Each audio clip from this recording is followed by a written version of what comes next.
Mi nombre es Morales Hurtado Luis Gabriel del grupo 304 y este es mi podcast sobre mi visita al Museo de la Santa Inquisición y al Museo del Templo Mayor. En mi caso, el primero que visité fue el Museo de la Santa Inquisición. En este se nos narra a través de un audio que nos guiará por diferentes secciones del museo, explicándonos cómo fue la Santa Inquisición y el periodo histórico en el que ésta estuvo activa en España y la Nueva España. En un inicio se nos explica que la Santa Inquisición fue un conjunto de instituciones y procesos judiciales a cargo de la corona española y la Iglesia que tenían como objetivo la persecución y el castigo de la herejía. Se nos explica que para iniciar un juicio contra tu persona bastaba únicamente con una denuncia de herejía anónima en tu contra. Una vez que ésta existía, las fuerzas inquisidoras se movilizaban. En primer lugar, los inquisidores acudían a la vivienda de los acusados.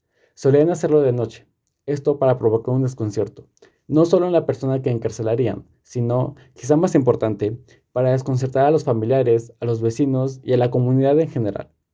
Una vez que el acusado había sido capturado, este era llevado a una prisión, que presentaba pésimas condiciones, condiciones en las que pasarían días, semanas, meses, e incluso había personas que permanecían encarceladas durante años, esto solo para que iniciara su juicio. El juicio era llevado a cabo por los inquisidores, quienes intentarían a toda costa que confesara su culpabilidad. Seguramente algunos inquisidores estaban motivados por su fe, y por ello lo hacían. Sin embargo, es casi seguro que una gran parte de ellos se empeñaban tanto en sacarte la verdad debido al incentivo económico que esto significaba. Pues si el acusado resultaba culpable, la iglesia se quedaría con sus bienes y los de su familia. Y una parte de estos era dada a los inquisidores como recompensa por ayudar a eliminar a un hereje. Su empeño era tal que un atroz interrogatorio no era suficiente, tampoco una simple golpiza. Los inquisidores iban más allá. Con tal de conseguir su añorante objetivo, estos idearon una serie de artefactos de tortura, ideados para causar la mayor agonía posible para que los acusados se confesaran culpables. Esto, para sorpresa de nadie, llevaba a que prácticamente todos los que eran sometidos a tortura, al poco o mucho tiempo terminaran confesando su culpabilidad, sin importar la absurdez de la acusación por la que fueron sometidos. Todo con tal de ponerle fin al sufrimiento experimentado. En el museo podemos observar distintos artefactos de la época. Quizá uno de los más conocidos sea una rueda de madera, en la que, en la circunferencia exterior, se amarraba al acusado, para comenzar a darle vuelta poco a poco, hasta que su cuerpo interactuara con el suelo, en el cual, según el caso, variaba. Algunas veces en el suelo se encontraban llamas que quemaban al instante los tejidos y nervios del sujeto en cuestión. Otras veces eran más atroces y solo dejaban las brasas al rojo vivo, provocando así una tortura más prolongada. En otras versiones se ponían clavos que, al hacer girar la rueda, iban desgarrando poco a poco distintas partes de tu cuerpo hasta llegar a tu rostro. Aunque existía este y otros métodos que producían agonías parecidas, incluso superiores, a veces la confesión del acusado ni siquiera era necesaria para determinar su culpabilidad. La herejía era la razón principal de los juicios que se llevaban a cabo. Sin embargo, con el paso del tiempo y el reinado de terror que los inquisidores regían sobre la población, los crímenes o pecados por los que podían ser juzgados se extendieron. Uno de los más relevantes por su número de víctimas fueron los juicios por acusación de brujería o práctica de magia. Cuando un hombre, o como era más común, una mujer, era acusado de brujería, se utilizaba una especie de balanza para determinar su culpabilidad.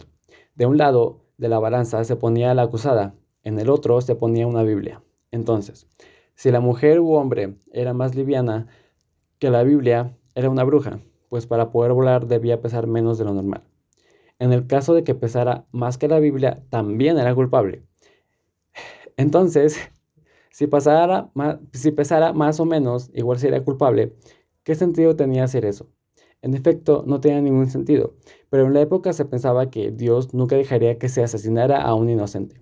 Por ende, si el acusado en verdad fuera inocente, Dios realizaría un milagro, el cual provocaría que las personas no pesaran ni menos ni más que la Biblia, sino que la balanza quedaría en perfecto equilibrio. Y quizá a Dios no le gusta ayudar a fieles creyentes cuando están a punto de ser asesinados por otros creyentes suyos, pero claramente tal milagro nunca sucedió. Los condenados a brujería casi siempre eran quemados. Gran parte de estas ejecuciones eran llevadas a cabo en plazas públicas.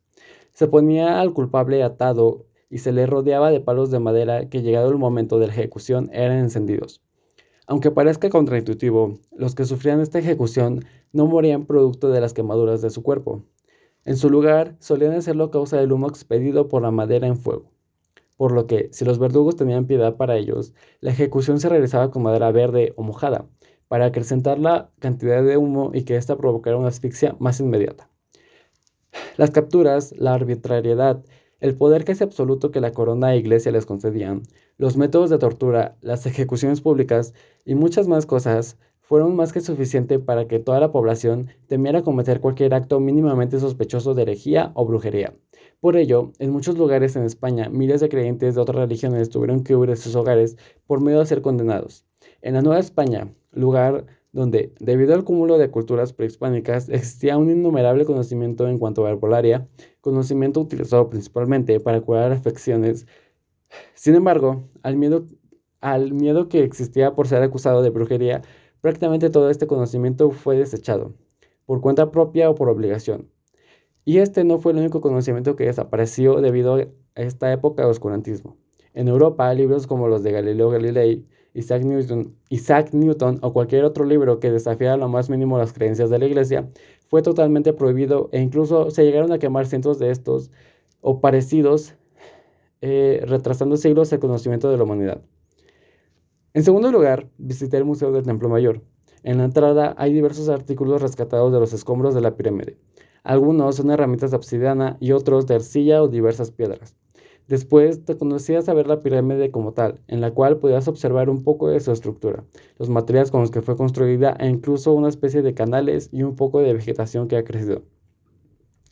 En conclusión, pienso que ambos museos son de suma importancia para la cultura de nuestro país, pues, por un lado, el Museo de la Santa Inquisición nos puede hacer ver el poder absurdo que la Iglesia y sus derivados tuvieron durante cientos de años, lo que obligó a nuestros antepasados a apegarse a sus creencias y exigencias, cosa que quedó tan arraigada que hoy en día en México es el país con el más porcentaje de población católica, permaneciendo muchos de los prejuicios que esto trae consigo, y aún condenado, aunque claramente de manera mucho más suave, a aquellas personas que presentan otras creencias distintas a ellos. Por otro lado, el poder ver el templo perteneciente a una de las culturas más importantes de México prehispánico es simplemente fascinante. Te pone a imaginar lo esplendorosa que debió de haber sido en sus tiempos y me hizo apreciar más mis grandiosas raíces.